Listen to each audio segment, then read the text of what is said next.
Student, स्वागत है आपका हमारे YouTube channel science digital study point पर। पिछले लेक्चर में हमने प्रोटीन के बारे में डिटेल से समझने का प्रयास किया था कि प्रोटीन की प्राइमरी स्ट्रक्चर क्या होती है, secondary structure, tertiary structure and quantity structure क्या होती है। इसके अलावा हमने देखा था कि सेल में प्राइमरी मेटाबोलाइट्स क्या होते हैं और सेकेंडरी मेटाबोलाइट्स क्या होते हैं। आज हम देखने वाले हैं एक बहुत ही इंपॉर्टेंट टॉपिक। 5 से 10 मिनट इस टॉपिक पर बात करने वाले हैं, फिर हम एंजाइम्स के बारे में बात करेंगे। आज का हमारा पहला टॉपिक रहेगा बॉन्ड्स बिटवीन मोनोमर्स इन पॉलीमर्स। पॉलीमर के बीच में जो पॉलीमर होते हैं वह मोनोमर इकाइयों से मिलकर बने होते हैं। तो जो मोनोमर होते हैं उन मोनोमर के बीच में कौन से ऐसे बॉन्ड बनते हैं जिससे पॉलीमर यूनिट का फॉर्मेशन होता है।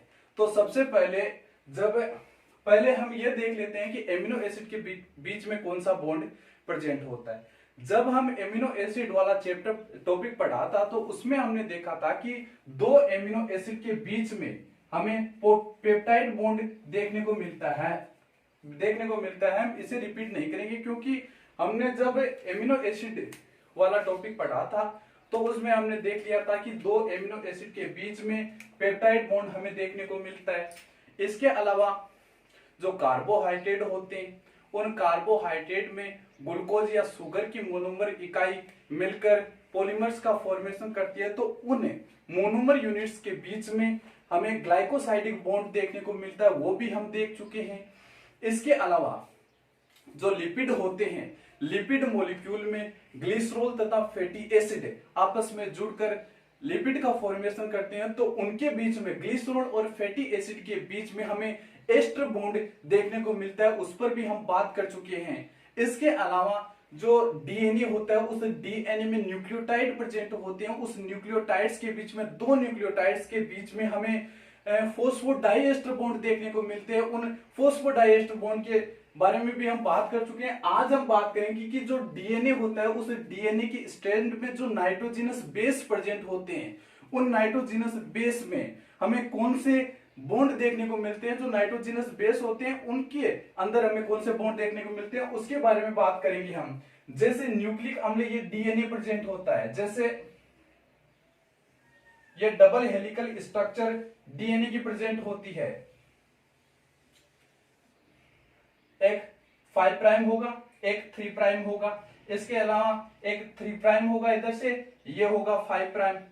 अब ये जो डीएनए होता है ये डबल स्ट्रैंड डीएनए होता है, डबल स्ट्रैंड के रूप में होता है और हेलिकल फॉर्म में होता है। डीएनए की डबल स्ट्रैंडेड हेलिकल जो मॉडल है वो दिया था वॉटसन और क्रिक ने 1953 में। अब जो डीएनए होता है उस डीएनए के जो स्ट्रैंड होते हैं, स्ट्रैंड शुगर और फॉस्फेट से मिलकर बने होते हैं। जो डीएनए प्रेजेंट होता है इस डीएनए में बीच में सीटी के समान हमें स्ट्रक्चर देखने को मिलते हैं, ये होते हैं नाइट्रोजनस बेस। ये होते हैं नाइट्रोजनस बेस। जैसे कौन कौन से nitrogenous base, adenine, thymine, guanine, cytosine, ये हमें इन डीएनए की स्ट्रक्चर के बीच में हमें नाइट्रोजनस बेस हमें देखने को मिलते हैं। तो हम आज यही देखेंगे कि जो डीएनए में नाइट्रोजनस बेस होते हैं इनके बीच में ये कौन सा बॉन्ड हमें देखने को मिलता है, कौन से बॉन्ड हमें देखने को मिलते हैं, इसके बारे में हम डिस्कस करने वाले हैं। ये हो गए नाइट्रोजनस बेस। नाइट्रोजनस बेस में हमें 4 प्रकार के नाइट्रोजनस बेस देखने को मिल सकते हैं, एडेनिन, थाइमिन, गुआनिन और साइटोसिन। ये 4 नाइट्रोजनस बेस हमें डीएनए की स्ट्रक्चर में देखने को मिलते हैं। अब हम देख लेते हैं कि ये आपस में किस बॉन्ड के द्वारा जुड़े रहते हैं। जो एडेनिन, थाइमिन, गुआनिन और साइटोसिन होते हैं ये आपस में हाइड्रोजन बॉन्ड के द्वारा जुड़े रहते हैं। इन नाइट्रोजनस बेस के बीच में हाइड्रोजन बॉन्ड हमें देखने को मिलता है। और जो एडेनिन और थाइमिन होते हैं, एडेनिन और थाइमिन के बीच में हमें डबल बॉन्ड देखने को मिलता है, जबकि गुआनिन और साइटोसिन के बीच में हमें ट्रिपल बॉन्ड देखने को मिलता है। इसका मतलब क्या हुआ कि कोई भी जैसे डीएनए मॉलिक्यूल है, उस डीएनए मॉलिक्यूल में जितने एडेनिन की मात्रा होगी उतनी ही थाइमिन की मात्रा होगी। इसका मतलब adenine upon thymine is equal to 1 होगा। ठीक है, और जितना डीएनए में जितने गुहानिन की मात्रा होगी उतने ही साइटोसिन की मात्रा होगी। तो इसका मतलब क्या हुआ कि guanine upon cytosine is equal to 1। ठीक है। और अगर हम देखें कि एडिनिन प्लस थायमीन, क्योंकि डीएनए का स्ट्रैंड होता है, उस डीएनए की स्ट्रैंड में एडिनिन डबल बॉन्ड के द्वारा थायमीन के साथ में बॉन्ड बनाती है और गुहानिन साइटोसिन के साथ में ट्रिपल बॉन्ड के द्वारा बॉन्ड बनाती है। इसका मतलब क्या हुआ कि एडिनिन प्लस थायमीन ये दोनों आपस में बॉन्डिंग करेंगे और गुहानिन प्लस साइटोसिन ये आपस में बॉन्डिंग करेंगे। नॉट इज इक्वल टू 1, मतलब कि डीएनए में एडिनिन प्लस थायमीन का रेशियो गुहानिन प्लस साइटोसिन के रेशियो के बराबर नहीं होगा। अब ये जो बॉन्डिंग होती है, इन्हीं बॉन्डिंग या बेस पेयर के आधार पर इनमें कुछ क्वेश्चन पूछे जाते हैं कि जैसे एक नाइट्रोजनस बेस का अमाउंट या परसेंटेज दे दिया कि ये इतना परसेंट है, तो दूसरे गुहानिन या साइटोसिन की मात्रा बताओ। देख लेते हैं कि किस प्रकार क्वेश्चन बनते हैं। इसमें क्वेश्चन बनते हैं जैसे आपसे क्वेश्चन किया जाता है कि यदि किसी डीएनए के मॉलिक्यूल में एडिनिन की मात्रा 30% है तो उसमें गुहानिन की मात्रा बताओ।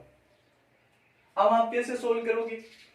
आपको पता है कि जो एडिनिन है, इस एडिनिन के साथ में थायमीन बाइंड होता है, एडिनिन प्लस थायमीन बाइंड होता है।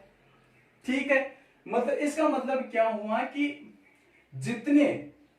जितना अमाउंट एडिनिन का होगा उतना ही अमाउंट थायमीन का होगा, क्योंकि ये एडिनिन डीएनए में फ्रीली तो नहीं रह सकते, बॉन्ड तो बनाएंगे। बॉन्ड बनाएंगे तो किसके साथ में बनाएंगे? एडिनिन थायमीन के साथ में बॉन्ड बनाएगा। इसका मतलब थायमीन की यदि परसेंटेज 30% है, एडिनिन के परसेंटेज 30 है, तो थायमीन के भी परसेंटेज 30 होगा।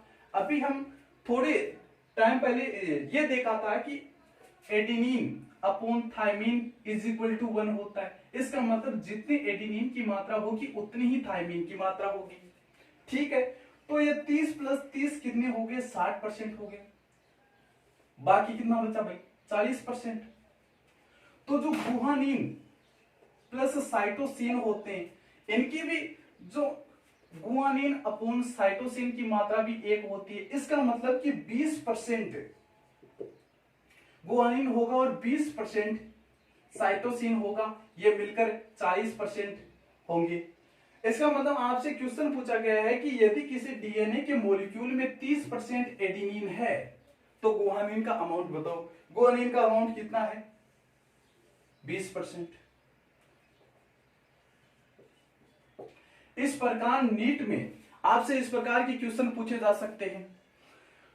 ये तो हो गए बॉन्ड की बात, क्योंकि हम पहले एमिनो एसिड, लिपिड और कार्बोहाइड्रेट के बीच में जो बॉन्ड प्रेजेंट होते हैं और न्यूक्लियोटाइड के बीच में जो बॉन्ड प्रेजेंट होते हैं उन्हें तो हम पहले ही देख चुके हैं। हमको ये डीएनए के बीच में जो नाइट्रोजनस बेस प्रेजेंट होते हैं उनके जो हाइड्रोजन बॉन्ड होते हैं उनको देखना था, वो हम देख चुके हैं। अब हम बात करेंगे एंजाइम्स के बारे में। आज हम एंजाइम्स के बारे में डिटेल से बात करने वाले हैं।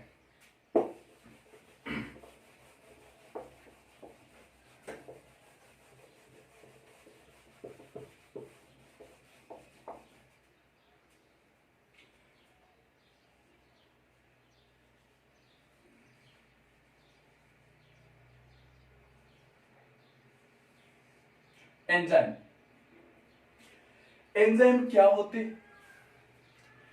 एंजाइम बायोकैटेलिस्ट होते हैं। पहली प्रॉपर्टी तो यही होती है कि एंजाइम बायोकैटेलिस्ट होते हैं, जैव उत्प्रेरक होते हैं। मतलब एंजाइम बायोलॉजिकल सिस्टम में किसी भी जैविक रिएक्शन में भाग लेकर उस रिएक्शन को तीव्र गति से संपन्न कराने में महत्वपूर्ण भूमिका निभाते हैं। ठीक है, ये एंजाइम होते हैं। अब हम पहले ये देख लेते हैं, एंजाइम को पढ़ने से पहले हम एक कहानी समझ लेते हैं कि किस प्रकार है। आप एक बार भूल जाइए कि हम एंजाइम पढ़ रहे हैं, पहले आप कहानी सुन लीजिए। जैसे बचपन में जब छोटे थे तो स्कूल में जाते थे और एक बोतल या एक टिफिन हाथ में लेके जाते थे छोटे बच्चे। जब छुट्टी होकर बच्चे, जैसे मान लो स्कूल की छुट्टी हुई और बच्चे स्कूल से बाहर निकले, अब एक बच्चा क्या करता है कि अपनी बोतल को ऐसे हिलाते हुए जा रहा था। अब पास से एक दूसरा बच्चा गुजरता है, उस बच्चे की अचानक उस बोतल की लग जाती है। अब एक क्या होता है कि एक तीसरा बच्चा पीछे से आता है और वो क्या कहता है, देख इसने तेरे को जोर से बोतल की मारी और जानबूझकर मारी है, मैंने देखा है। वो बच्चा वैसे तो नहीं लड़ता, लेकिन वो पीछे वाला बच्चा कहता है कि इसने तेरे को जानबूझकर मारी। उसने सोचा इसने मेरे को जानबूझकर मारी है, उसने 2 फटाफट लगा दी उसके वापिस। तो फिर उस बच्चे को क्या कहता है वो तीसरा बच्चा कि देख तूने तो उसको एक ही बोतल धीरे से मारी थी, उसने तेरे को 2 मार दी, वो भी जोर जोर से तेरे से, और वो फिर देता है 3-4, फिर आपस में लड़ने लग जाते हैं। और वो तीसरा बच्चा वहां से आराम से मजा लेता है, उस लड़ाई को देखता है और चला जाता है। तीसरा बच्चा क्या था? तीसरा बच्चा था एंजाइम। मतलब कोई भी रिएक्शन होती है, उस रिएक्शन में सबस्ट्रेट मॉलिक्यूल के कंपोजिशन में चेंज करता है, उनकी एनर्जी लेवल में चेंज करता है, और एनर्जी लेवल में चेंज करता है तो वो आपस में रिएक्ट करते हैं और प्रोडक्ट में कन्वर्ट हो जाते हैं।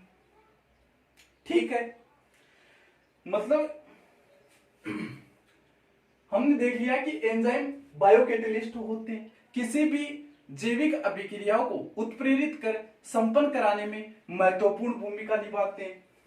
तो एंजाइम किसी भी जैविक अभिक्रिया को कंप्लीट कराते हैं। दूसरी प्रॉपर्टी क्या होती है कि जो एंजाइम होता है, वो एंजाइम उन दोनों बच्चों के बीच में तो लड़ाई करा गया, लेकिन उसकी हैबिट ऐसी है तो वो वैसा ही काम करेगा। घर पर गया और अपने मम्मी पापा के बीच में लड़ाई करवा दी। मम्मी को बोलता है, मम्मी पापा आपके बारे में ऐसा बोल रहे थे कि मम्मी आजकल कुछ नहीं करती है, दिन भर बातें करती रहती है और कुछ नहीं करती है। मम्मी ने बोला, अच्छा ऐसा कहा पापा ने, आज उनकी खेल नहीं है। शाम को जब पापा आते हैं तो ऑफिस से जब पापा आते हैं तो उनके पास भी बच्चा पहुंच जाता है। बच्चा पापा को कहता है कि पापा मम्मी आपके बारे में ऐसे बोल रही थी कि आपके पापा कोई काम नहीं करते हैं, सारा काम मेरे को करना पड़ता है। पापा भी भड़क गए, दोनों को आपस में भड़का दिया और दोनों जैसे ही आमने सामने होते हैं लड़ने लग जाते हैं। तो एंजाइम का काम ही यही है कि एंजाइम कोई भी रिएक्शन होती है, उस रिएक्शन में एंजाइम मल्टी टाइम यूज होते हैं। कि जब एंजाइम एक बार सैचुरेटेड हो जाते हैं, अपना कार्य कर लेते हैं, उसके बाद मल्टीपल टाइम और यूज होते हैं, दोबारा उस रिएक्शन को करते हैं और सबस्ट्रेट मॉलिक्यूल को प्रोडक्ट में कन्वर्ट करने का कार्य करते हैं। इसका मतलब क्या हुआ कि जो एंजाइम होते हैं, एंजाइम रिएक्शन में मल्टी टाइम यूज होते हैं, मल्टी टाइम यूज होते हैं। ठीक है, इसके अलावा हम बात करें कि जो एंजाइम होते हैं, एंजाइम प्रोटीन से मिलकर बने होते हैं, एंजाइम प्रोटीन से मिलकर बने होते हैं।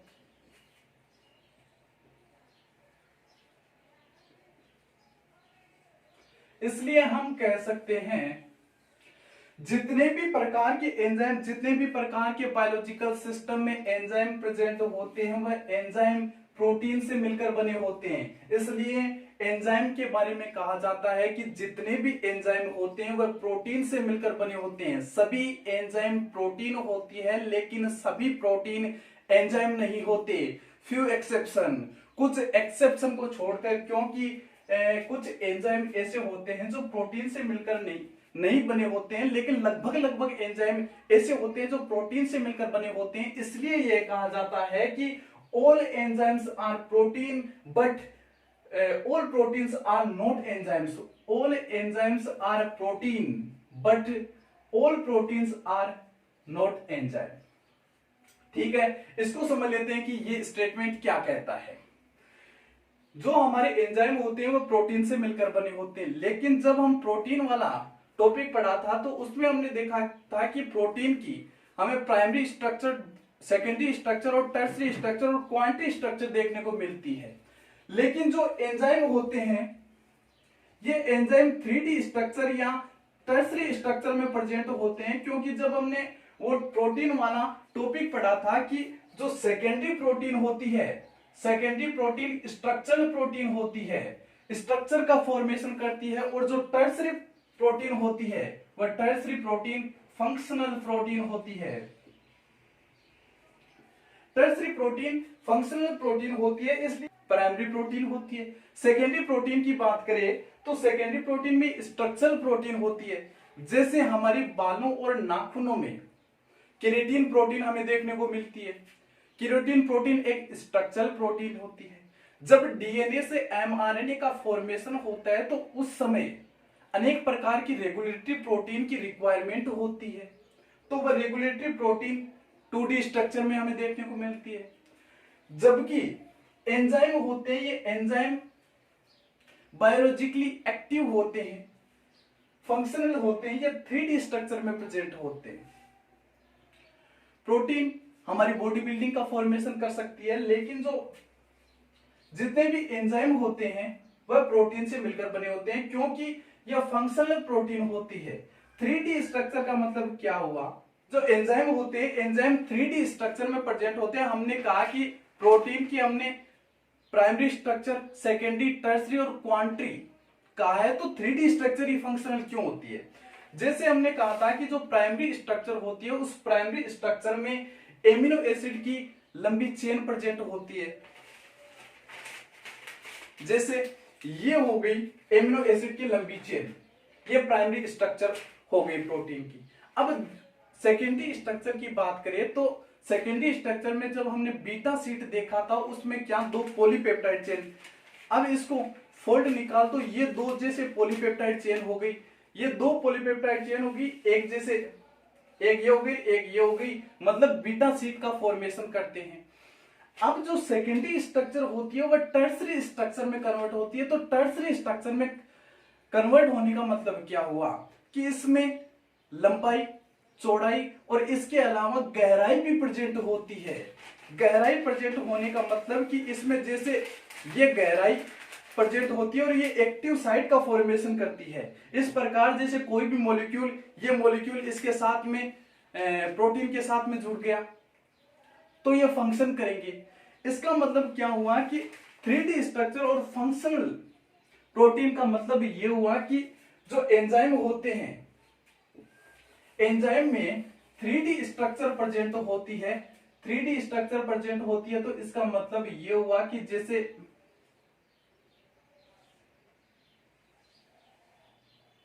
ये एक एंजाइम हो गया,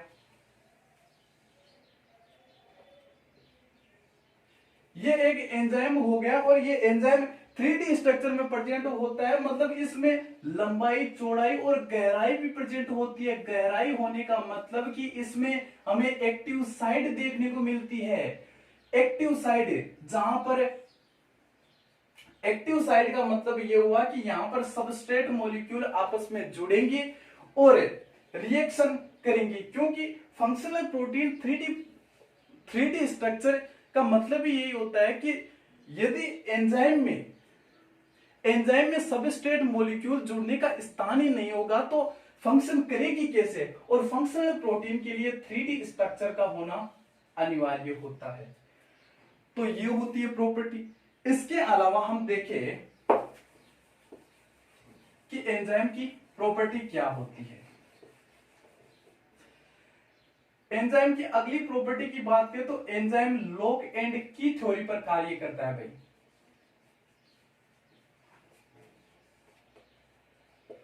एंजाइम लॉक एंड की थ्योरी का मतलब क्या हुआ कि यह ताला चाबी सिद्धांत पर कार्य करता है।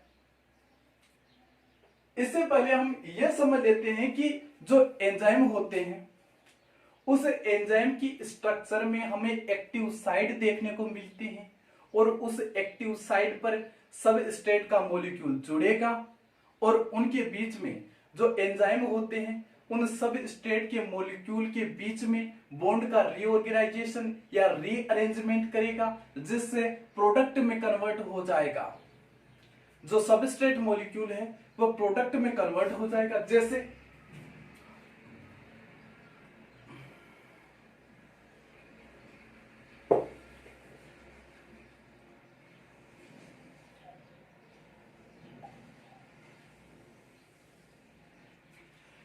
ये एक एंजाइम होता है और इस एंजाइम में यहां पर एक्टिव साइट हमें देखने को मिलती है।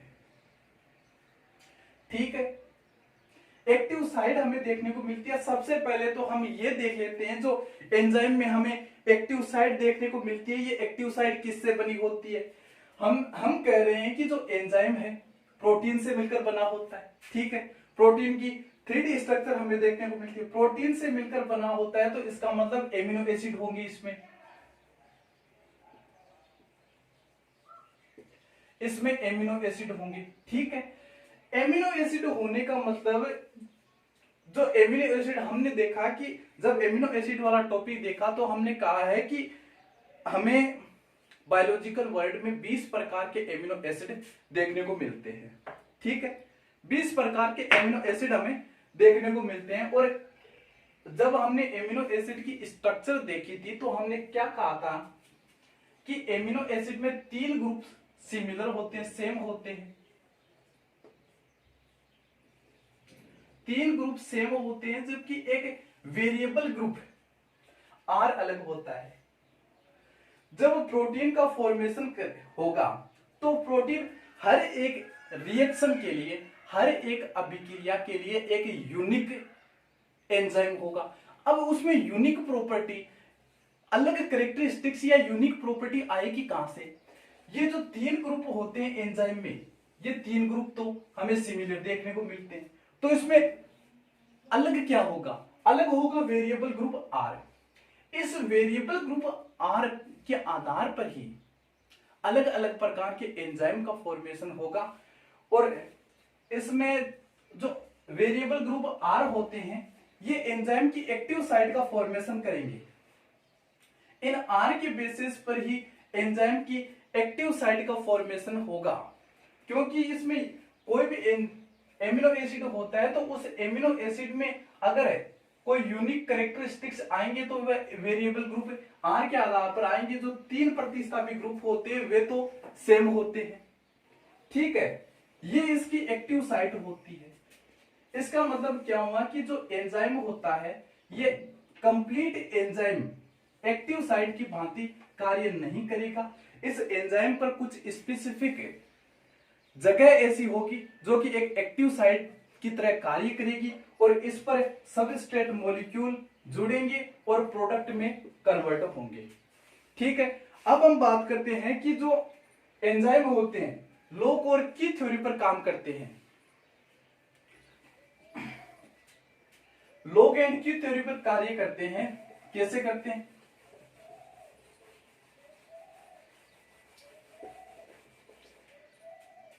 जैसे ये एक ताला मान लो,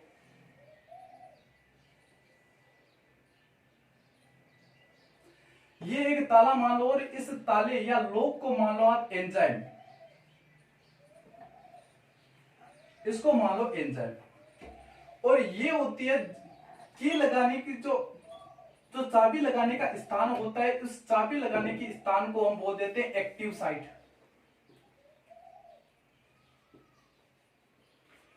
और जो चाबी होती है उसे हम बोलते हैं सबस्ट्रेट मॉलिक्यूल।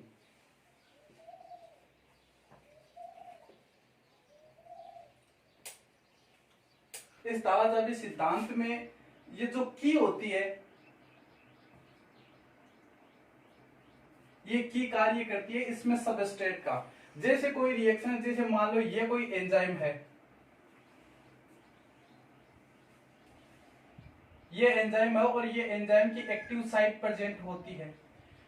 जैसे ताले की बात करें, इस सिद्धांत पर कैसे कार्य करता है कि ये एक ताला है और इस ताले में ये जो चाबी लगाने का स्थान है ये एक्टिव साइट होती है और जो की होती है वह की सबस्ट्रेट की तरह यहाँ पर इस एक्टिव साइड में एंजाइम की एक्टिव साइड पर जुड़ेगी और रिएक्शन करके प्रोडक्ट में कन्वर्ट हो जाएगा।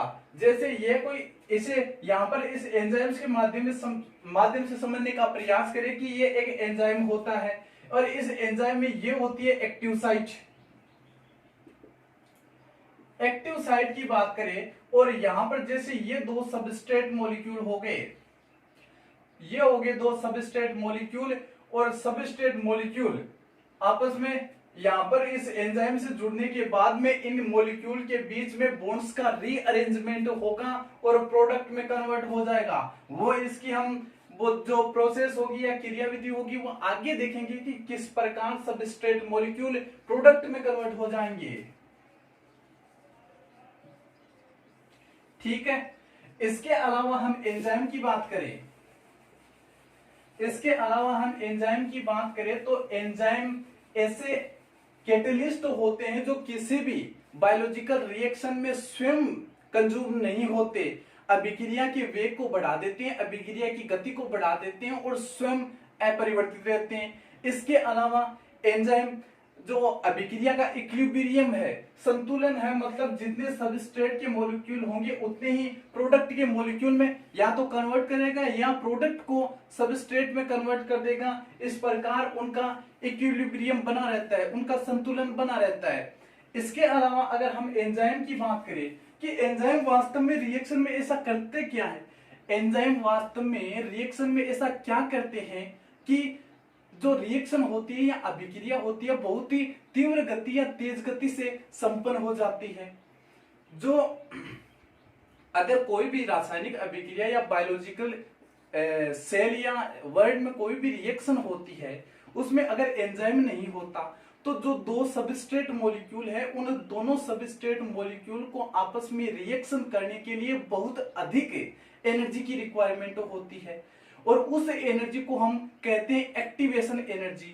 मतलब कोई भी रिएक्शन होती है उस रिएक्शन को शुरू होने के लिए बहुत अधिक मात्रा में एक्टिवेशन एनर्जी की रिक्वायरमेंट होगी और इतनी सबस्ट्रेट मॉलिक्यूल के पास में इतनी फ्री एनर्जी या एक्टिवेशन एनर्जी नहीं होती कि वे रिएक्शन को संपन्न कर सके। इसलिए बिना एंजाइम या बिना कैटलिस्ट के किसी रिएक्शन को संपन्न होने में बहुत अधिक समय लगता है। इसलिए जो एंजाइम होते हैं वह सबस्ट्रेट मॉलिक्यूल के कंपोजिशन में चेंज करते हैं तथा उनकी एक्टिवेशन एनर्जी को कम कर देते हैं। इसलिए बहुत ही कम एनर्जी के साथ में ये सबस्ट्रेट मॉलिक्यूल आपस में रिएक्शन करेंगे और प्रोडक्ट में कन्वर्ट हो जाएंगे।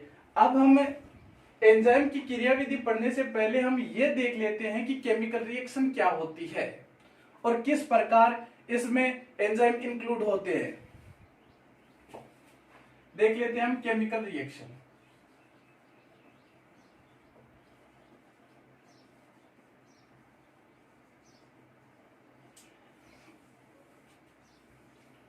कोई भी रिएक्शन होती है या कोई भी केमिकल मॉलिक्यूल होता है उस केमिकल मॉलिक्यूल में दो प्रकार से चेंजेस हो सकते हैं। जैसे एक तो हो सकता है फिजिकल चेंजेस, कोई भी जैसे मॉलिक्यूल होता है उसमें फिजिकल चेंजेस का मतलब क्या हुआ कि उस मॉलिक्यूल के शेप में परिवर्तन हो जाएगा, उसके साइज में चेंज हो जाएगा, लेकिन उस मॉलिक्यूल के बॉन्ड्स नहीं टूटेंगे, उस बॉन्ड में कोई चेंजेस नहीं होगा। इसका मतलब हम एक एग्जांपल के माध्यम से समझने का प्रयास करें। जैसे एक आइस होती है, आइस की बात करें तो आइस कन्वर्ट होती है लिक्विड स्टेज में वाटर।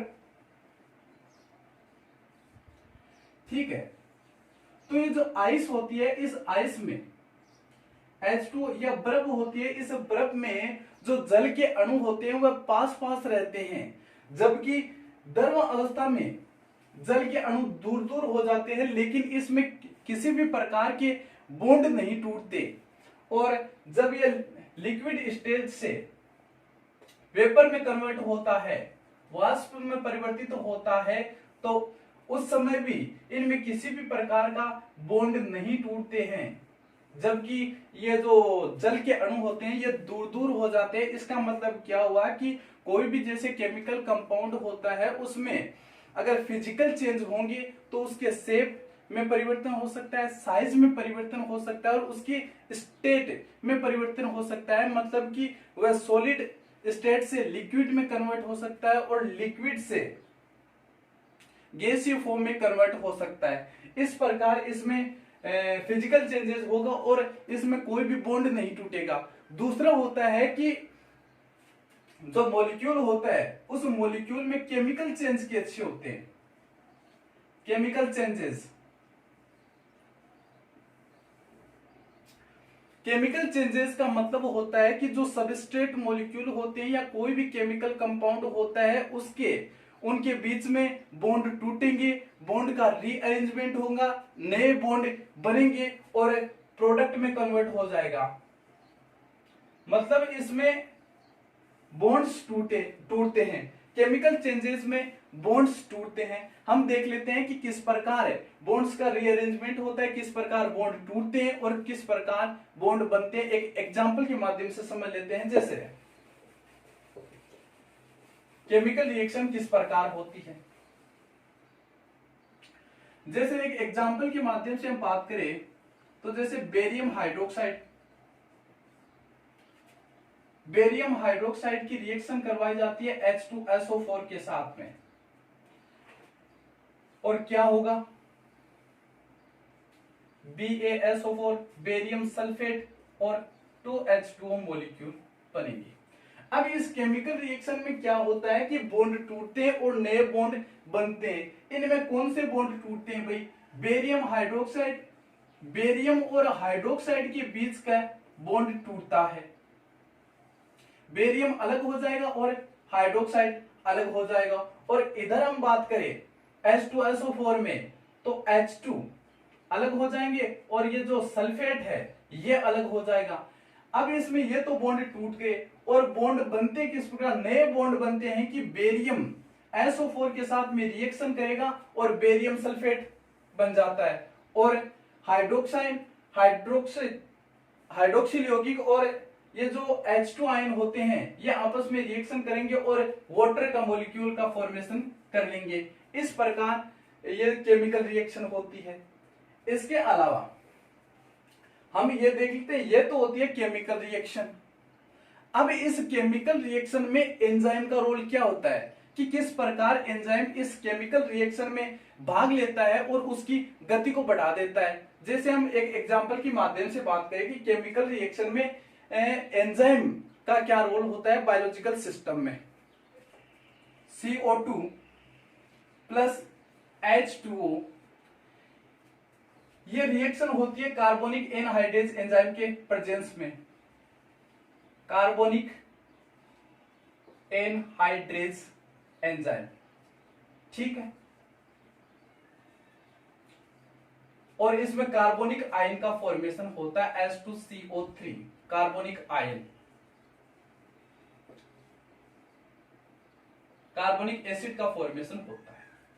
अब हम देख लेते हैं कि इस रिएक्शन में एंजाइम का क्या रोल होता है। पहले तो हम ये देख लेते हैं कि ये रिएक्शन होती कहां है।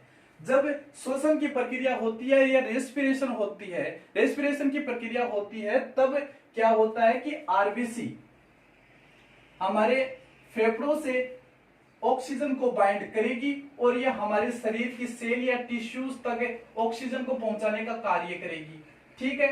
और टिश्यूज में क्या होता है कि सेल्यूलर रेस्पिरेशन के दौरान CO2 का फॉर्मेशन होता है, कार्बन डाइऑक्साइड का फॉर्मेशन होता है। ये जो कार्बन डाइऑक्साइड होती है, ये कार्बन डाइऑक्साइड आरबीसी के साथ में बाइंड होती है और उन्हें फेफड़ों तक लाने का कार्य करती है। तो आरबीसी में क्या प्रेजेंट होता है, आरबीसी में वाटर मॉलिक्यूल प्रेजेंट होता है और इधर टिश्यूज से इस आरबीसी में CO2 इंटर करेगा। तो ये CO2 और H2 मॉलिक्यूल आपस में मिलकर कार्बोनिक आयन H2CO3 का फॉर्मेशन करेंगे। इस प्रकार ये कार्बोनिक एसिड का फॉर्मेशन होता है और ये कार्बोनिक एनहाइड्रेज एंजाइम की प्रेजेंस में होता है। अब हम एंजाइम का इफेक्ट देख लेते हैं कि इस रिएक्शन पर एंजाइम का इफेक्ट क्या होता है। अगर इस रिएक्शन में ये एंजाइम अब्सेंट होता है, अगर इस रिएक्शन में ये एंजाइम अब्सेंट होता है तो CO2 और H2O मॉलिक्यूल आपस में रिएक्शन करके एक घंटे में केवल और केवल 200 मॉलिक्यूल कार्बोनिक एसिड का फॉर्मेशन करेंगे। लेकिन जब इस रिएक्शन में कार्बोनिक एनहाइड्रेज एंजाइम प्रेजेंट होगा तो CO2 और H2O मॉलिक्यूल आपस में रिएक्शन करेंगे और प्रति second 6 lakh molecule carbonic acid का फॉर्मेशन करेंगे। इस प्रकार जो एंजाइम होते हैं, ये एंजाइम किसी भी रासायनिक अभिक्रिया की गति को बढ़ा देते हैं और वो भी मल्टीपल टाइम बढ़ा देते हैं, मिलियन टाइम्स बढ़ा देते हैं। इसका मतलब क्या हुआ कि कोई भी रासायनिक अभिक्रिया होती है, उस रासायनिक अभिक्रिया की रेट हम किसे कह सकते हैं? इकाई समय में सब स्टेट के मॉलिक्यूल से प्रोडक्ट या उत्पाद बनाना ही हम उस अभिक्रिया की गति बोल सकते हैं। ठीक है, इस प्रकार एंजाइम का रोल होता है। और ये जो सबस्ट्रेट मॉलिक्यूल है, ये सबस्ट्रेट मॉलिक्यूल आपस में रिएक्शन करें। जैसे हम एक अदर एग्जांपल के माध्यम से समझ सकते हैं कि जैसे ग्लूकोज का मॉलिक्यूल है, जो ग्लाइकोलाइसिस पाथवे होता है, ग्लाइकोलाइसिस पाथवे के दौरान ग्लूकोज के मॉलिक्यूल से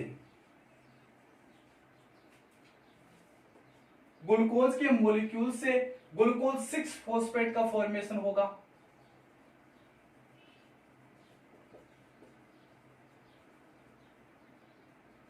ग्लूकोज 6 फॉस्फेट का फॉर्मेशन होगा और वो भी हेक्सोकाइनेज एंजाइम की प्रेजेंस में।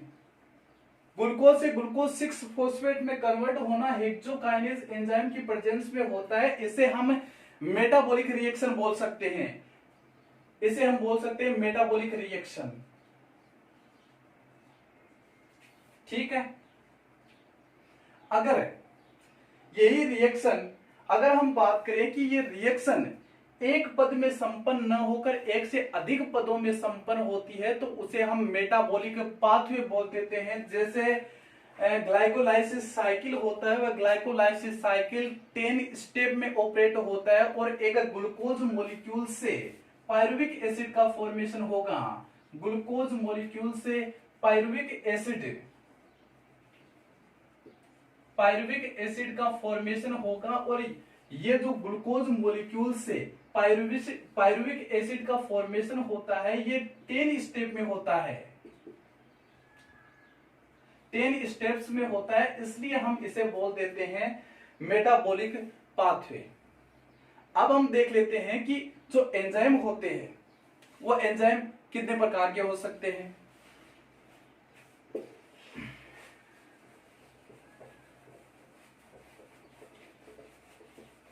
एंजाइम होते हैं 2 प्रकार के।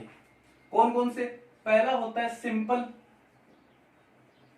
एंजाइम,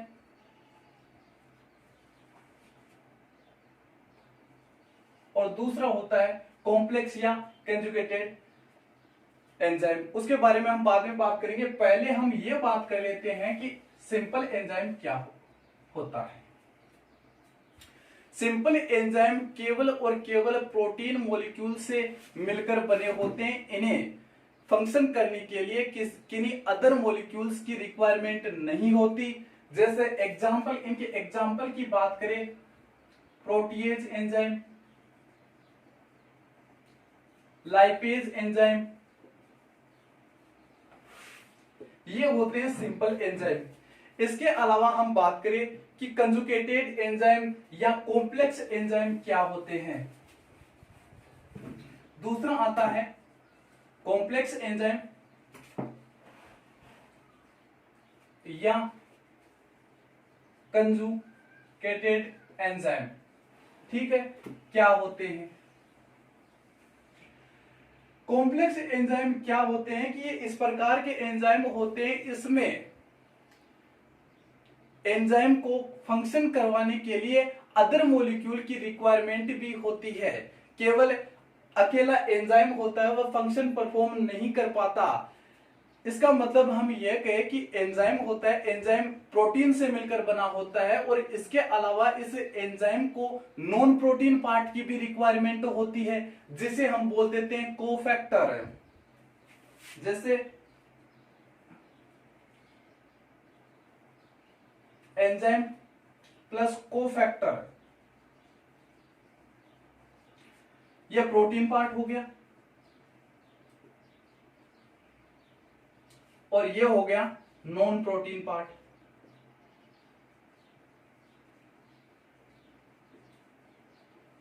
ठीक है, ये होता है कॉम्प्लेक्स एंजाइम। कॉम्प्लेक्स एंजाइम में प्रोटीन पार्ट के अलावा नॉन प्रोटीन पार्ट भी इंक्लूड होता है, क्योंकि अकेला एंजाइम फंक्शन परफॉर्म नहीं कर पाता है, इसलिए इन्हें अदर बाह्य मॉलिक्यूल या नॉन प्रोटीन मॉलिक्यूल की रिक्वायरमेंट होती है। हम जो कोफैक्टर होते हैं, इन कंजुगेटेड एंजाइम में जो कोफैक्टर इंक्लूड होते हैं, वह कोफैक्टर कितने प्रकार के होते हैं?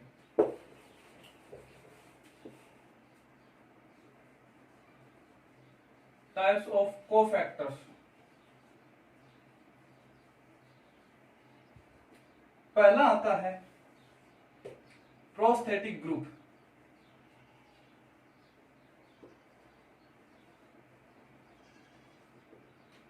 दूसरा आता है को एंजाइम और तीसरा आता है मेटल आयन।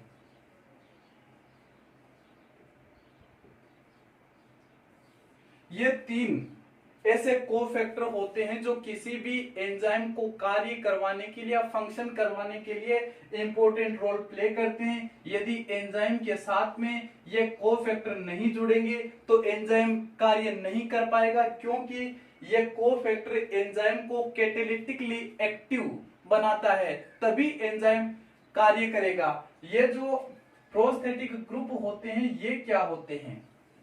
प्रोस्थेटिक ग्रुप एक ऐसे कार्बनिक यौगिक होते हैं जो कि एंजाइम के साथ में टाइटली बाउंड होते हैं। टाइटली बाउंड होने का मतलब, जैसे प्रोस्थेटिक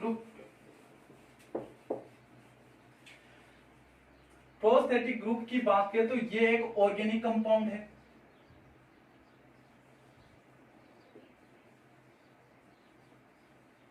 ऑर्गेनिक कंपाउंड है और टाइटली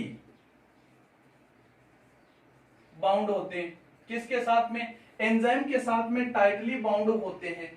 टाइटली बाउंड होने का मतलब क्या हुआ कि जो एंजाइम प्रेजेंट होते हैं, इस एंजाइम के साथ में ये प्रोस्थेटिक ग्रुप हमेशा बाइंड रहेंगे, कभी भी अलग नहीं होंगे। एग्जाम्पल की बात करें कि इसका एग्जाम्पल क्या है, तो जैसे कैटालेज एंजाइम, प्रोक्सीडेज एंजाइम,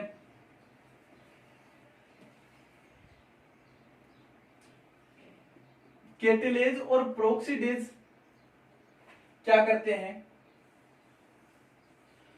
जो H2O2 हाइड्रोजन प्रोक्साइड है, उस हाइड्रोजन प्रोक्साइड को H2O और ऑक्सीजन में तोड़ने का कार्य करते हैं कैटालेज और प्रोक्सीडेज एंजाइम। और इन कैटालेज और प्रोक्सीडेज एंजाइम के साथ में प्रोस्थेटिक ग्रुप के रूप में हिम मॉलिक्यूल प्रोस्थेटिक ग्रुप के रूप में कार्य करता है, जो हमेशा प्रोक्सीडेज और कैटालेज एंजाइम के साथ में जुड़ा रहेगा, क्योंकि ये कैटालिटिकली एक्टिव बनाने का कार्य करता है। इसके अलावा हम दूसरी बात करें, दूसरे कोफैक्टर की बात करें, तो दूसरा कोफैक्टर होता है को एंजाइम।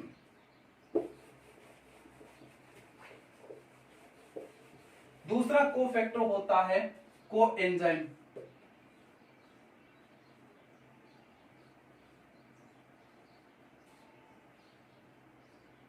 को एंजाइम की बात करें तो ये भी कार्बनिक यौगिक होता है, मतलब ऑर्गेनिक कंपाउंड होते हैं। ये भी ऑर्गेनिक कंपाउंड होते हैं, लेकिन ये एंजाइम के साथ में टाइटली बाउंड नहीं होते, आंशिक रूप से बाइंड होते हैं, और जब रिक्वायरमेंट होती है तभी ये कोफैक्टर एंजाइम के साथ में जुड़ेंगे, वरना एंजाइम के साथ में जुड़े हुए नहीं रहते। अब को एंजाइम की एग्जाम्पल की बात करें तो को एंजाइम का एग्जाम्पल होता है एनएडी। एनएडी क्या होता है? निकोटिनामाइड एटीनिन डाइन्यूक्लियोटाइड होता है। और एनएडीपी, एनएडीपी का मतलब क्या हुआ? Nucleotide adenine dinucleotide phosphate. ये होते हैं, ये एंजाइम के साथ में जुड़ेंगे और कोफैक्टर के रूप में कार्य करते हैं। ये एक को एंजाइम होते हैं और एंजाइम की एक्टिविटी के लिए इंपॉर्टेंट रोल प्ले करते हैं। तीसरा कोफैक्टर कौन सा होता है भाई? एंजाइम मेटेलिक आयन होते हैं। तीसरा कोफैक्टर होता है मेटेलिक आयन।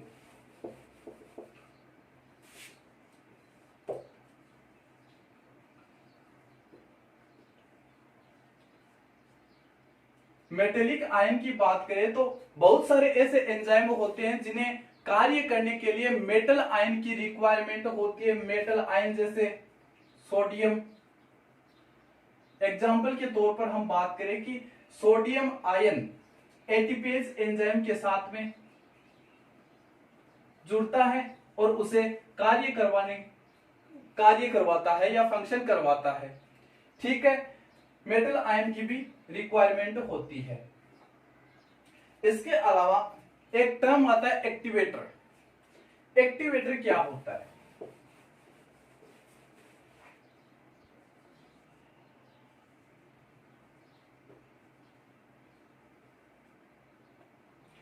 एक्टिवेटर की बात करें तो हमने इसमें जो कोफैक्टर होते हैं, 3 कोफैक्टर की बात की है कि जब जो मेटेलिक आयन होते हैं, मेटेलिक आयन कोई भी रिएक्शन में जब प्रोस्थेटिक ग्रुप का कार्य करते हैं तो उसे हम एक्टिवेटर बोल देते हैं।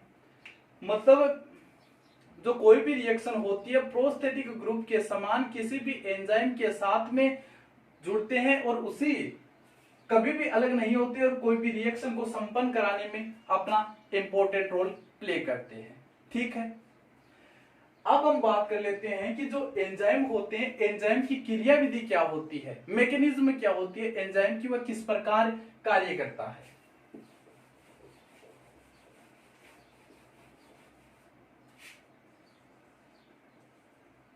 Mechanism of enzyme.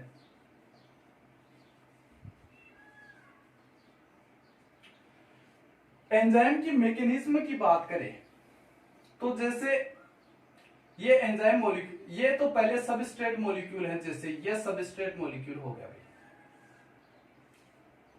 ठीक है, और ये हो गया एंजाइम मॉलिक्यूल।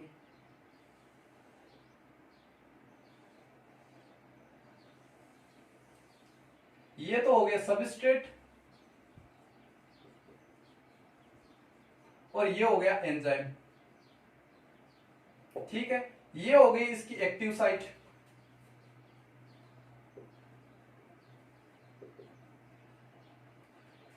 अब क्या होता है, ये सबस्ट्रेट हो गई, ये एंजाइम हो गया और ये एंजाइम की एक्टिव साइट हो गई। अब क्या होता है कि ये जो एंजाइम होता है, इस एंजाइम से सबस्ट्रेट मॉलिक्यूल जुड़ते हैं जिसे हम बोल देंगे सबस्ट्रेट या एंजाइम सबस्ट्रेट कॉम्प्लेक्स बोल देंगे। जैसे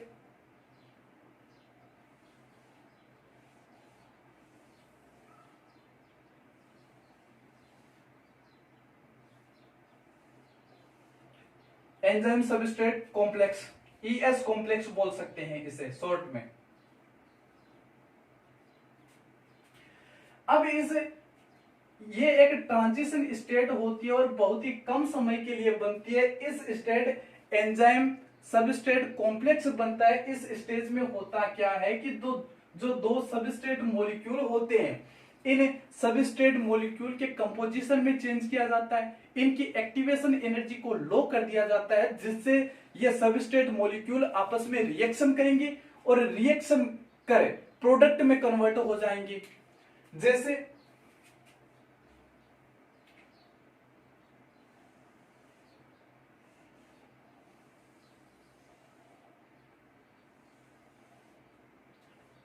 ये बन जाता है product enzyme complex. Product enzyme complex या एंजाइम प्रोडक्ट कॉम्प्लेक्स भी बोल सकते हैं, कॉम्प्लेक्स। ये भी बहुत ही कम समय के लिए बनता है, ये एक ट्रांजिशन स्टेट होती है और इसमें क्या होता है, इनके बीच में बॉन्डिंग हो जाती है, पुराने बॉन्ड टूटते हैं, नए बॉन्ड्स का फॉर्मेशन होते हैं और यहां पर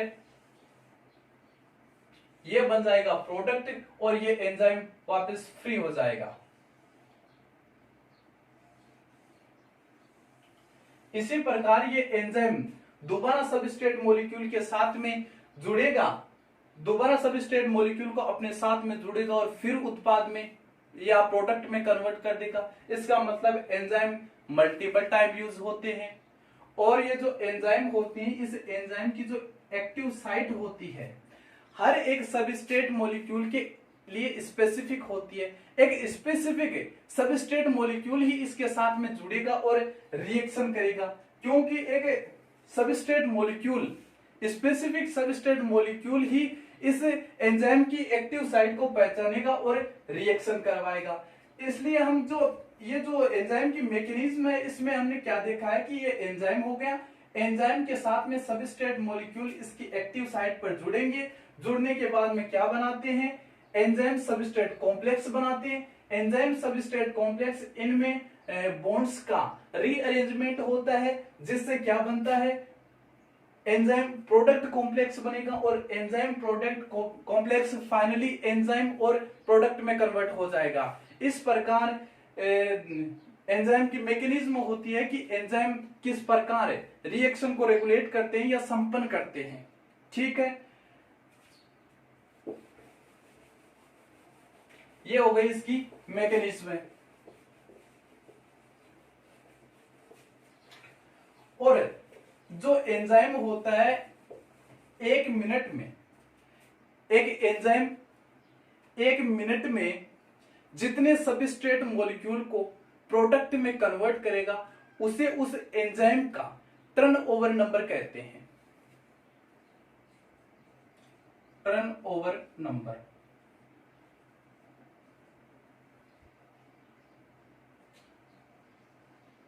टर्नओवर नंबर क्या होता है कि कोई भी एंजाइम के द्वारा एक मिनट में सबस्ट्रेट के जितने मॉलिक्यूल को प्रोडक्ट में कन्वर्ट किया जाता है उसे हम उसका टर्नओवर नंबर कहते हैं। अब टर्नओवर नंबर किन किन बातों पर डिपेंड्स करता है। एक तो टर्नओवर नंबर कोई भी एंजाइम की एक्टिव साइट पर निर्भर करेगा, क्योंकि जो एंजाइम होता है उस एंजाइम में जितनी अधिक एक्टिव साइट प्रेजेंट होगी उतने ही सबस्ट्रेट मॉलिक्यूल जुड़ेंगे और जितने अधिक सबस्ट्रेट मॉलिक्यूल उस एंजाइम के साथ में जुड़ेंगे उतने ही अधिक प्रोडक्ट का फॉर्मेशन होगा।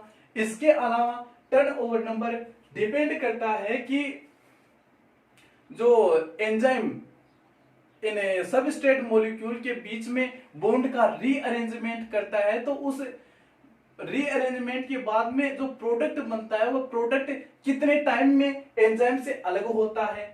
अगर मान लो कोई एंजाइम प्रोडक्ट बनने के बाद में 5 सेकंड लगाता है अलग होने में, प्रोडक्ट अलग होने में एंजाइम से, और एक लगाता है 1 सेकंड, तो इफेक्टिव कौन सा होगा, किस एंजाइम का टर्नओवर नंबर ज्यादा होगा, 1 सेकंड वाले की।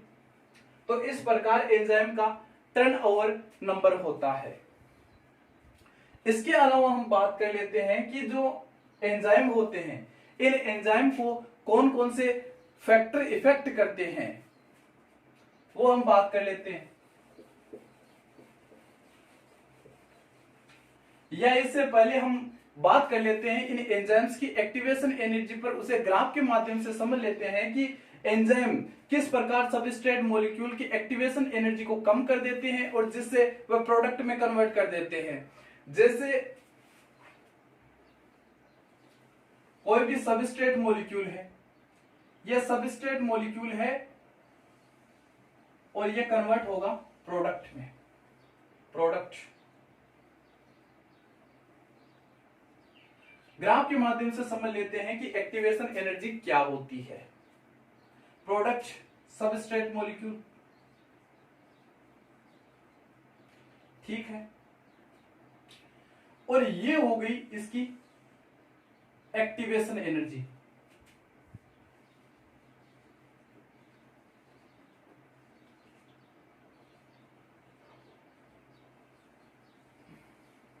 ये एक्टिवेशन एनर्जी कब होती है? जब सब स्टेट मॉलिक्यूल में किसी भी प्रकार का एंजाइम का इंटरफेयर नहीं होता है, तब सब स्टेट मॉलिक्यूल को प्रोडक्ट में कन्वर्ट होने के लिए बहुत अधिक एनर्जी की रिक्वायरमेंट होती है। इसे रिएक्शन को शुरू करने के लिए बहुत अधिक एनर्जी की रिक्वायरमेंट होती है, जिसे हम एक्टिवेशन एनर्जी कहते हैं। और अगर ये कोई भी बायोलॉजिकल रिएक्शन में अगर एंजाइम नहीं होते हैं तो वह रिएक्शन बहुत ही धीमी गति से संपन्न होती है। एक एग्जांपल के माध्यम से समझते हैं कि जो हमारा डाइजेस्टिव सिस्टम होता है, उस डाइजेस्टिव सिस्टम के जितनी भी रिएक्शन होती है, हमारे भोजन का ब्रेकडाउन होता है, हमारे भोजन का डाइजेशन होता है, वह एंजाइम्स की प्रेजेंस में संपन्न होता है। और मान लो हमने खाना खाया और हमारी बॉडी के सभी एंजाइम्स को रिमूव कर दिया जाता है, तो जो हमने भोजन खाया है उसको 16 साल लगेंगे उसके पाचन में, क्योंकि रिएक्शन एंजाइम्स की एब्सेंस में रिएक्शन बहुत ही धीमी गति से संपन्न होती है। और ये एंजाइम इस रिएक्शन को मल्टीपल टाइम या मिलियन टाइम्स इंक्रीज कर देते हैं इनकी कैपेसिटी को। तो ये सबस्ट्रेट मॉलिक्यूल, ये एक्टिवेशन एनर्जी इतनी रिक्वायरमेंट होती है एंजाइम की एब्सेंस में। जैसे अगर इस रिएक्शन में एंजाइम इंक्लूड होता है तो इस एक्टिवेशन एनर्जी को कम कर देते हैं और रिएक्शन बहुत ही जल्दी संपन्न होती है। रिएक्शन बहुत ही जल्दी संपन्न होती है। ठीक है, एक्टिवेशन एनर्जी को कम कर देते हैं एंजाइम।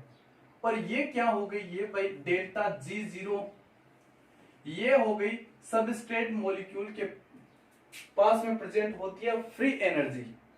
कुछ फ्री एनर्जी प्रेजेंट होती है और ये फ्री एनर्जी इतनी नहीं होती है कि रिएक्शन को कंप्लीट कर सके। ठीक है, ये हमने क्या देखा है? Activation energy. एक्टिवेशन एनर्जी को एंजाइम किस प्रकार कम कर देते हैं। अब हम बात कर लेते हैं कि एंजाइम्स को प्रभावित करने वाले कारक या फैक्टर।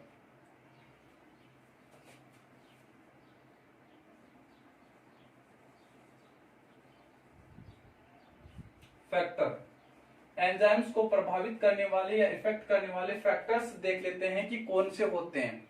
Temperature and pH. पहला आता है टेम्परेचर एंड पीएच।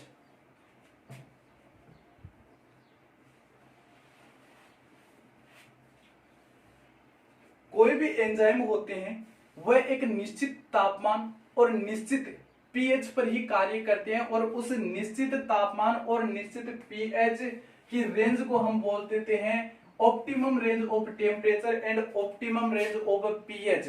उस पर वह उसी रेंज पर कार्य करेंगे। अगर उससे अधिक टेम्परेचर हो जाता है तो एंजाइम कार्य करना बंद कर देते हैं, और उसे अगर इससे कम टेम्परेचर हो जाएगा तो भी ये एंजाइम कार्य नहीं करेंगे, एक ऑप्टिमम रेंज तक ही कार्य करेंगे। और इसी प्रकार पीएच पर लागू होती है कि अलग अलग एंजाइम अलग अलग पीएच पर एक्टिव होते हैं। जैसे पेप्सिन एंजाइम हमारे डाइजेस्टिव सिस्टम में काम में आता है। पेप्सिन एंजाइम जो कि प्रोटीन के पाचन में इंपॉर्टेंट रोल प्ले करता है, वो अम्लीय पीएच पर कार्य करता है। जबकि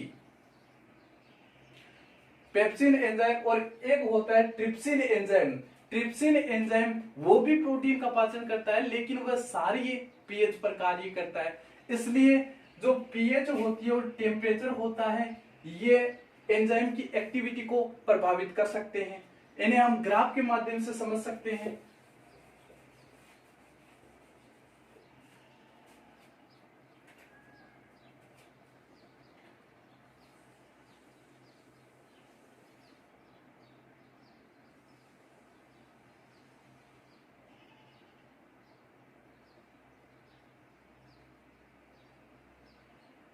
टेम्परेचर, एंजाइम एक्टिविटी,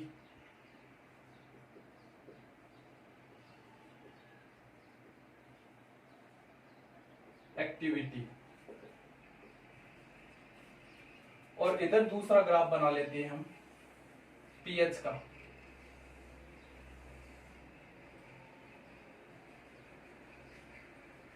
ये पीएच, और अब इन ग्राफ में हम देखते हैं कि ये होती है एंजाइम की एक्टिविटी और ये टेम्परेचर, ये होता है ऑप्टिमम टेम्परेचर।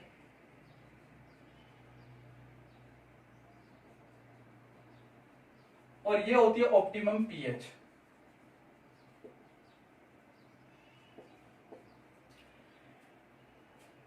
अब ये एक निश्चित या ऑप्टिमम टेम्परेचर पर होता है, इस पर एंजाइम अपनी अधिकतम क्षमता के साथ में कार्य करेगा। अगर इस ऑप्टिमम टेम्परेचर से हम टेम्परेचर को कम करते हैं तो भी एंजाइम की एक्टिविटी कम हो जाएगी, स्लो डाउन हो जाएगी। और इस ऑप्टिमम रेंज से अगर हम टेम्परेचर बढ़ाते हैं तो भी एंजाइम की एक्टिविटी कम हो जाएगी। इसी प्रकार अगर हम पीएच को कम करते हैं तो वह एंजाइम काम करना बंद कर देंगे, और अगर हम पीएच को बढ़ाते हैं ऑप्टिमम रेंज से तो भी एंजाइम काम करना धीरे धीरे बंद कर देते हैं या उनकी एक्टिविटी स्लो डाउन हो जाती है। ये जो ग्राफ है ये आपकी एनसीईआरटी बुक में दिए गए हैं, ठीक है, आपको याद रखना है। इसके अलावा एंजाइम को कौन से फैक्टर अफेक्ट करते हैं, जैसे सबस्ट्रेट की कॉन्सेंट्रेशन, अमाउंट ऑफ सबस्ट्रेट या concentration of substrate molecules.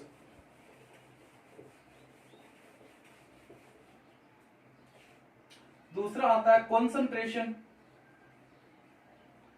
Of substrate molecule.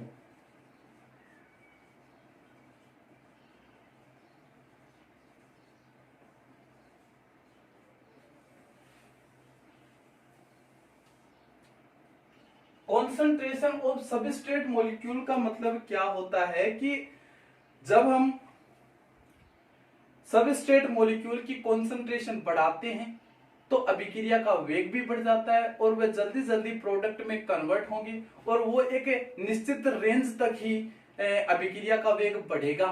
जैसे हम एक एग्जांपल के माध्यम से बात करें कि ये एक एंजाइम होता है और इस एंजाइम में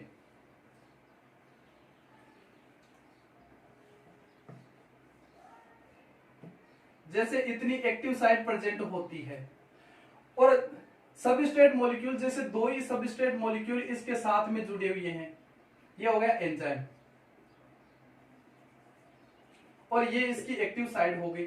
मान लिया कि इसके साथ में सबस्ट्रेट मॉलिक्यूल, दो ही सबस्ट्रेट मॉलिक्यूल जुड़े हुए हैं और जब हम सबस्ट्रेट मॉलिक्यूल की कंसंट्रेशन बढ़ाएंगे तो धीरे धीरे ये सबस्ट्रेट मॉलिक्यूल इसके साथ में जुड़ेंगे, इनके साथ में जुड़ेंगे तो अभिक्रिया का वेग बढ़ जाएगा, लेकिन एक निश्चित रेंज तक ही बढ़ेगा। जब इन सबस्ट्रेट मॉलिक्यूल, अधिकतम सबस्ट्रेट मॉलिक्यूल इस एंजाइम के साथ में जुड़ जाएंगे, जो एक्टिव साइट होती है वो फुलफिल हो जाएगी, तो इससे अधिक अभिक्रिया का वेग नहीं बढ़ पाएगा। एक निश्चित लेवल तक ही अभिक्रिया का वेग बढ़ता है, जिसे हम एक ग्राफ के माध्यम से समझ सकते हैं।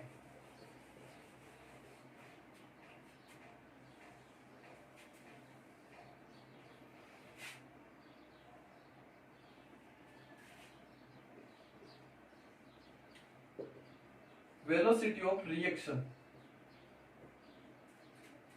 और सबस्ट्रेट मॉलिक्यूल की कॉन्सेंट्रेशन बढ़ाते हैं। जैसे अब हम धीरे धीरे सबस्ट्रेट मॉलिक्यूल की कॉन्सेंट्रेशन बढ़ाते हैं तो अभिक्रिया का वेग बढ़ेगा और एक समय ऐसा आएगा कि एंजाइम की जो सभी एक्टिव साइट होती है वो फुलफिल हो जाएगी और एक निश्चित लेवल के बाद में ये रिएक्शन या इनका वेग नहीं बढ़ेगा, ठीक है। और इस वेग को हम बोल देते हैं वी मैक्स। वी मैक्सिमम होता है, इसका वेग मैक्सिमम हो जाएगा और जहां तक रिएक्शन आधी संपन्न होती है, मतलब वी मैक्स का हाफ होता है, उसे हम केएम वैल्यू कहते हैं, केएम वैल्यू बोल देते हैं। इसका मतलब क्या हुआ कि केएम वैल्यू बराबर हो जाएगा हाफ वी मैक्स, ठीक है।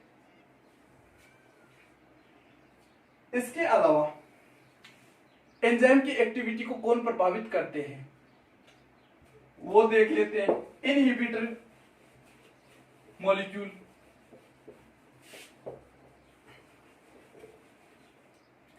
तीसरा होता है एंजाइम की एक्टिविटी को इफेक्ट करने वाले फैक्टर में तीसरा होता है इनहिबिटर मॉलिक्यूल। इनहिबिटर मॉलिक्यूल जिसे कॉम्पिटिटिव मॉलिक्यूल भी बोल सकते हैं, इनहिबिटर या कॉम्पिटिटिव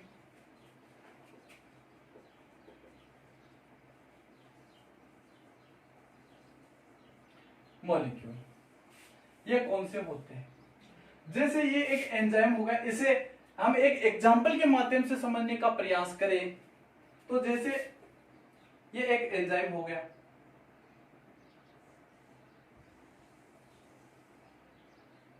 और इसमें ये एंजाइम हो गया, और जो सबस्ट्रेट मॉलिक्यूल, इसमें जो सबस्ट्रेट मॉलिक्यूल काम में आएंगे उनका भी शेप सेम होता है, और जो इनहिबिटर मॉलिक्यूल होते हैं उनका भी शेप सेम होता है। जैसे इनके साथ में अगर जुड़ेगा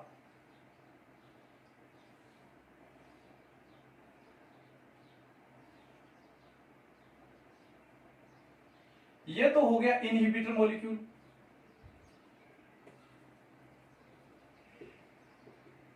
इनहिबिटर और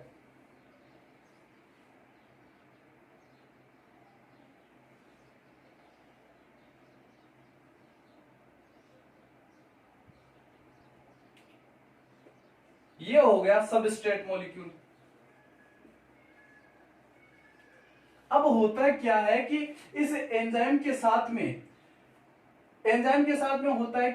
होता क्या है कि इनहिबिटर का भी शेप सेम होता है और सबस्ट्रेट मॉलिक्यूल का भी शेप सेम होता है। इसलिए कभी कभी होता यह है इन दोनों मॉलिक्यूल के बीच में कंपटीशन होता है, और अगर पहले ये जुड़ जाता है सबस्ट्रेट मॉलिक्यूल तो अभिक्रिया संपन्न होगी और प्रोडक्ट का फॉर्मेशन होगा, ठीक है।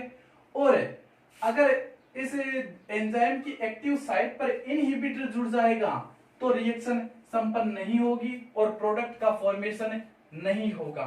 इस प्रकार इनहिबिटर भी अपना इंपॉर्टेंट रोल प्ले करते हैं कि एंजाइम की एक्टिविटी को इफेक्ट करते हैं। फाइनली हमने आज इस बायोमोलिक्यूल्स वाले चैप्टर को खत्म कर लिया है। हमने लास्ट में आज देखा है एंजाइम्स के बारे में।